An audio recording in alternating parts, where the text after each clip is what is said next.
ये आकाशवाणी का गोरखपुर केंद्र है। अब आप प्रमोद कुमार सिंह से सुनेंगे प्रादेशिक समाचार।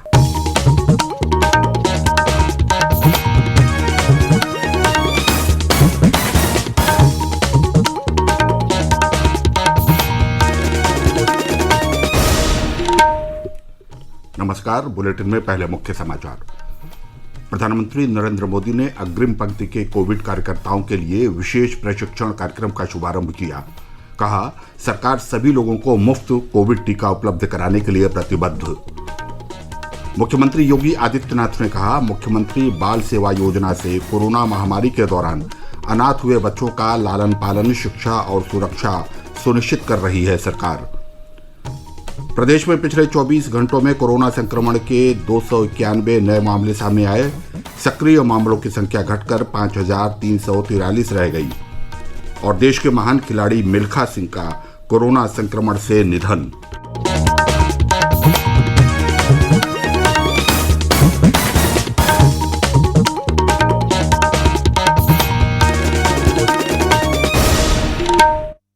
प्रदेश में लॉकडाउन में राहत दी जा रही है, लेकिन महामारी का खतरा अभी बना हुआ है। ऐसे में सभी श्रोताओं से अपील है कि लापरवाही न बरतें। जब तक आवश्यक न हो घर से बाहर न निकलें और इन आसान उपायों का पालन करें। मास्क लगाएं, 2 गज की सुरक्षित दूरी बनाए रखें, बार बार हाथ धोएं तथा साफ सफाई रखें और टीका जरूर लगवाएं। लोगों को कोविड से संबंधित जानकारी देने और उनके मार्गदर्शन के लिए राष्ट्रीय हेल्पलाइन कार्यरत है। इसका नंबर है 011-239-78046 और 1075। और अब समाचार विस्तार से।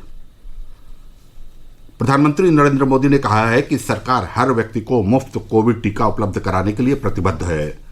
उन्होंने कहा कि 21 जून से टीकाकरण क्षेत्र का विस्तार किया जाएगा। कोविड का मुकाबला करने में तैनात अग्रिम पंक्ति के कार्यकर्ताओं के लिए विशेष प्रशिक्षण कार्यक्रम की शुरुआत करते हुए श्री मोदी ने कहा कि महामारी की वजह से देश में चिकित्सा के बुनियादी ढांचे को सुदृढ़ बनाने में मदद मिली है। ये वायरस हमारे बीच अभी भी है और जब तक ये उसके म्यूटेट होने की संभावना भी बनी हुई है, इसलिए हर इलाज, हर सावधानी के साथ साथ आने वाली चुनौतियों से निपटने के लिए हमें देश की तैयारियों को और ज्यादा बढ़ाना होगा। इसी लक्ष्य के साथ आज देश में 1 लाख फ्रंटलाइन कोरोना वॉरियर्स तैयार करने का महाअभियान शुरू हो रहा है। प्रधानमंत्री ने देश में वायरस के बदलते स्वरूप के कारण बढ़ती चुनौतियों से निपटने के लिए चिकित्सा का मजबूत बुनियादी ढांचा बनाने पर जोर दिया। प्रधानमंत्री ने कहा कि पिछले कुछ वर्षों में देश में नए अखिल भारतीय आयुर्विज्ञान संस्थान, मेडिकल कॉलेज और नर्सिंग कॉलेज स्थापित किए गए हैं। उन्होंने कहा कि चिकित्सा के बुनियादी ढांचे के विस्तार के लिए लाखों युवाओं की जरूरत है। अग्रिम पंक्ति के कार्यकर्ताओं के लिए यह विशेष प्रशिक्षण कार्यक्रम 26 राज्यों के 111 प्रशिक्षण केंद्रों में शुरू किया जा रहा है। मुख्यमंत्री योगी आदित्यनाथ ने कहा है कि प्रदेश सरकार ने कोरोना महामारी से अनाथ हुए बच्चों के लालन पालन, शिक्षा और सुरक्षा सुनिश्चित करने के लिए उत्तर प्रदेश मुख्यमंत्री बाल सेवा योजना शुरू की है। मुख्यमंत्री ने कल गोरखपुर में कहा कि सरकार अनाथ बच्चों को 18 वर्ष की आयु तक 4,000 रुपये प्रति माह देगी। इन बच्चों की शिक्षा की जिम्मेदारी बाल संरक्षण गृहों और कस्तूरबा गांधी विद्यालयों को दी जाएगी। इस योजना के अंतर्गत गोरखपुर जनपद में 174 बच्चों को चिन्हित किया गया है। मुख्यमंत्री ने यह भी कहा कि केंद्र सरकार ने भी कोविड से अनाथ हुए बच्चों के लिए पीएम केयर्स फॉर चिल्ड्रन योजना शुरू की है, जिसके तहत बच्चों की आयु 23 वर्ष हो जाने पर 10 लाख रुपए की धनराशि देने की व्यवस्था है। मुख्यमंत्री योगी आदित्यनाथ ने कल वाराणसी के 1 दिवसीय दौरे के दौरान अपने गोद लिए सामुदायिक स्वास्थ्य केंद्र हाथी बाजार का निरीक्षण किया। उन्होंने अस्पताल परिसर में बनने वाले 2 मंजिला भवन का लेआउट भी देखा। कोविड की संभावित तीसरी लहर को देखते हुए यहां 15 बिस्तरों का बच्चों का आईसीयू वार्ड बनाया जा रहा है। मुख्यमंत्री ने जनपद के हरहुआ के पास 44 किलोमीटर लंबे निर्माणाधीन रिंग रोड का भी स्थलीय निरीक्षण किया। इस मार्ग का 46% कार्य पूरा हो चुका है।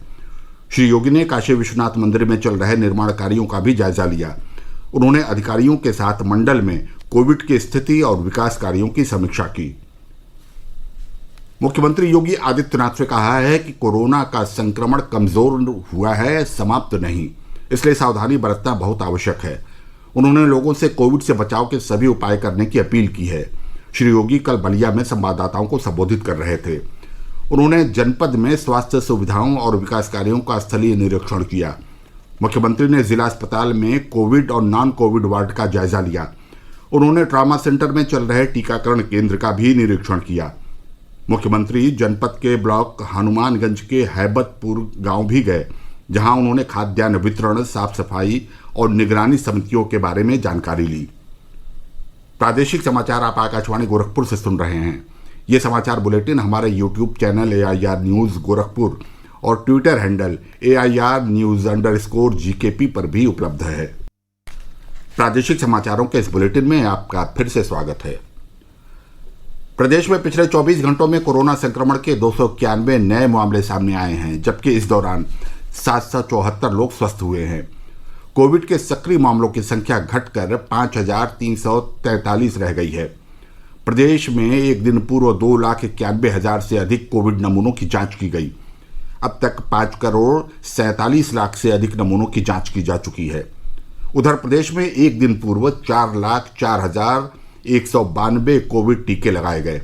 अब तक कुल 2,46,00,000 से अधिक टीके लगाए जा चुके हैं। नीति आयोग के सदस्य स्वास्थ्य डॉक्टर VK पॉल ने कहा है कि कोविड का टीका संक्रमण को घातक होने से बचाता है। उन्होंने कहा कि एक सर्वेक्षण के अनुसार टीका लगने से लोगों के संक्रमित होने की स्थिति में उनके अस्पताल में भर्ती होने की संभावना 75 से 80% कम हो जाती है। स्टडीज ये दिखाती हैं कि वैक्सीन लग जाता है तो हॉस्पिटलाइजेशन की जरूरत का जो चांस है वो 75-80% कम हो जाता है। ऑक्सीजन की जरूरत सिर्फ 8% की ही पॉसिबिलिटी रहती है। जिनको नहीं मिला उनको 100 तो इनको सिर्फ 8, और उससे सीरियस ICU एडमिशन है। ये डेटा मेरे सामने दिखाता है कि ICU एडमिशन में 6% रिस्क रह जाता है। प्रोटेक्शन 94% हो जाता है। मौसम विभाग ने अगले 24 घंटे के दौरान प्रदेश के पूर्वी भाग के अधिकांश स्थानों पर वर्षा होने का अनुमान जताया है। विभाग ने बहराइच, लखीमपुर खीरी, सीतापुर और आसपास के क्षेत्रों में मूसलाधार बारिश की चेतावनी जारी की है। गोंडा, बलरामपुर, श्रावस्ती, हरदोई, बाराबंकी, रायबरेली, बरेली, पीलीभीत, शाहजहांपुर और आसपास के क्षेत्रों में तेज से अत्यधिक तेज वर्षा हो सकती है। इसके अलावा लखनऊ, कानपुर नगर, अमेठी, सुल्तानपुर, फर्रुखाबाद, कन्नौज, अयोध्या, कासगंज, मुरादाबाद, रामपुर, संभल, बदायूं और आसपास के क्षेत्रों में गरज चमक के साथ तेज वर्षा होने का अनुमान है। देश के महान खिलाड़ी और फ्लाइंग सिख के नाम से प्रसिद्ध पद्मश्री मिल्खा सिंह का बीती देर रात कोरोना संक्रमण से निधन हो गया। उनकी आयु 90 वर्ष थी। राष्ट्रपति रामनाथ कोविंद, प्रधानमंत्री नरेंद्र मोदी और मुख्यमंत्री योगी आदित्यनाथ ने उनके निधन पर गहरा दुख व्यक्त किया है। और अब कुछ समाचार संक्षेप में। सरकार एम्फोटेरेसिन B दवा का उत्पादन बढ़ाने के लिए निरंतर प्रयास कर रही है। ब्लैक फंगस के उपचार वाली इस दवा का उत्पादन मात्र 3 महीने में 5 गुना से भी अधिक बढ़ाया गया है। यात्रियों की बढ़ती मांग को देखते हुए रेलवे 21 जून से कई जोड़ी रेलगाड़ियों का संचालन फिर से शुरू करेगा। 25 जून से गोरखपुर से मुंबई के बांद्रा टर्मिनस तक एक ग्रीष्मकालीन विशेष ट्रेन भी चलेगी। इलाहाबाद उच्च न्यायालय के मुख्य न्यायाधीश संजय यादव ने कल परिवार के साथ मिर्जापुर जिले के विंध्यवासिनी मंदिर में दर्शन पूजन किया। साउथहम्पटन में भारत और न्यूजीलैंड के बीच वर्ल्ड टेस्ट चैंपियनशिप के फाइनल मैच में कल बारिश के कारण पहले दिन का खेल नहीं हो सका। मैच में ICC ने रिजर्व डे भी रखा है। अंतर्राष्ट्रीय योग दिवस में अब सिर्फ 2 दिन रह गए हैं। योग दिवस 21 जून को पूरे विश्व में मनाया जाता है। और अंत में बुलेटिन का मुख्य समाचार एक बार फिर। प्रधानमंत्री नरेंद्र मोदी ने अग्रिम पंक्ति के कोविड कार्यकर्ताओं के लिए विशेष प्रशिक्षण कार्यक्रम का शुभारंभ किया। कहा, सरकार सभी लोगों को मुफ्त कोविड टीका उपलब्ध कराने के लिए प्रतिबद्ध। मुख्यमंत्री योगी आदित्यनाथ ने कहा, मुख्यमंत्री बाल सेवा योजना से कोरोना महामारी के दौरान अनाथ हुए बच्चों का लालन पालन, शिक्षा और सुरक्षा सुनिश्चित कर रही है सरकार। प्रदेश में पिछले 24 घंटों में कोरोना संक्रमण के 291 नए मामले सामने आए। सक्रिय मामलों की संख्या घटकर 5,343 रह गई है। और देश के महान खिलाड़ी मिल्खा सिंह का कोरोना संक्रमण से निधन। इसके साथ ही ये समाचार बुलेटिन समाप्त हुआ। नमस्कार।